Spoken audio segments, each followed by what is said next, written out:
जय हो माता जीवित पुत्रिका की। जय हो माँ की ममता की।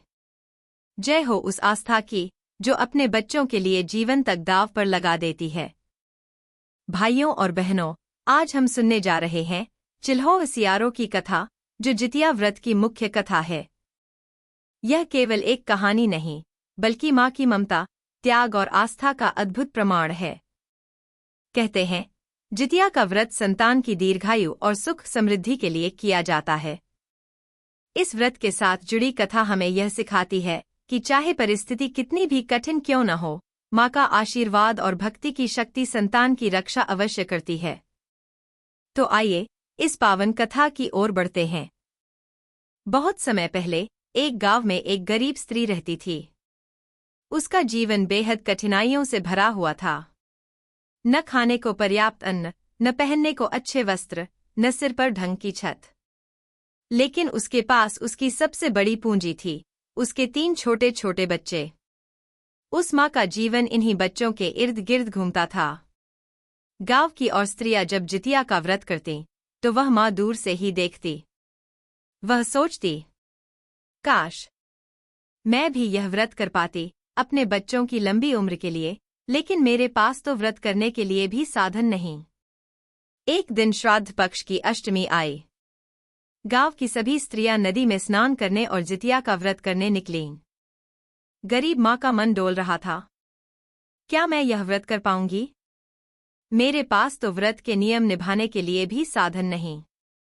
लेकिन फिर उसने अपने हृदय से आवाज सुनी, मैं गरीब जरूर हूं, लेकिन माँ हूं, और माँ के लिए अपने बच्चों की रक्षा से बड़ा कोई काम नहीं।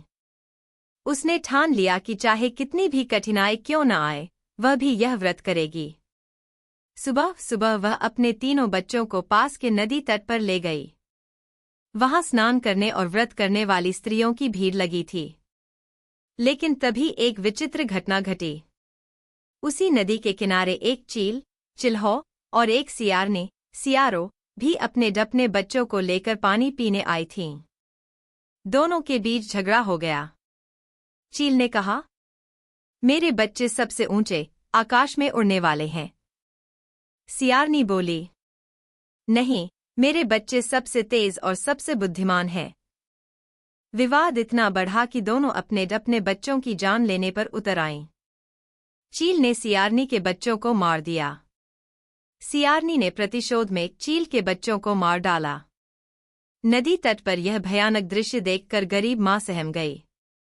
उसके हृदय में डर समा गया। हे भगवान! यदि पशु पक्षी अपनी संतान की रक्षा नहीं कर पाए, तो मैं अपने बच्चों को कैसे सुरक्षित रख पाऊंगी? लेकिन तभी वहां उपस्थित देवताओं ने प्रकट होकर कहा, हे माँ, तू डर मत। यदि तू पूरी श्रद्धा से जितिया का व्रत करेगी, तो तेरे बच्चे कभी भी काल के ग्रास नहीं बनेंगे। गरीब माँ की आंखों में आशा की किरण जग गई। गरीब माँ ने उसी क्षण निश्चय किया। वह निर्जल उपवास में बैठ गई। न अन्न खाया, न जल पिया। उसका एक ही संकल्प था, मेरे बच्चे सुरक्षित रहें, मेरे बच्चे दीर्घायु हों। वह दिन भर भजन कीर्तन करती रही। रात भर जागकर अपने बच्चों के सिर पर हाथ फेरती रही। सुबह होते ही एक कठिन परीक्षा सामने आ गई। उसके बच्चे भूख से बिलखने लगे। उसने अपने बच्चों को प्यार से समझाया, बेटा, एक दिन की भूख सह लो।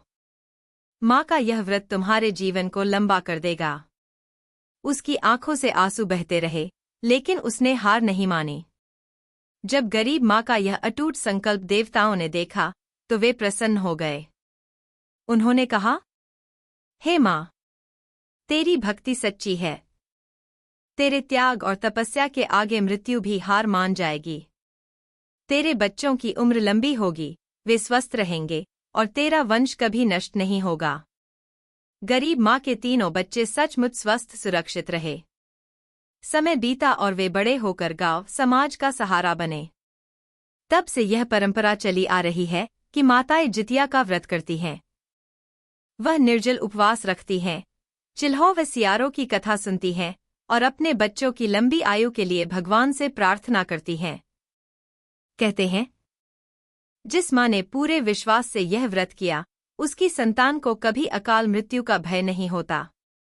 माँ की ममता से बड़ा कोई वरदान नहीं। माँ की आस्था से बड़ा कोई धर्म नहीं।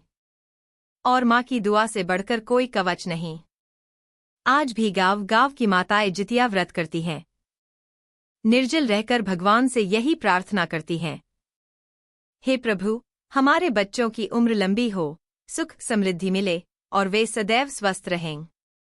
जय हो जितिया माँ की। जय हो माँ की ममता की।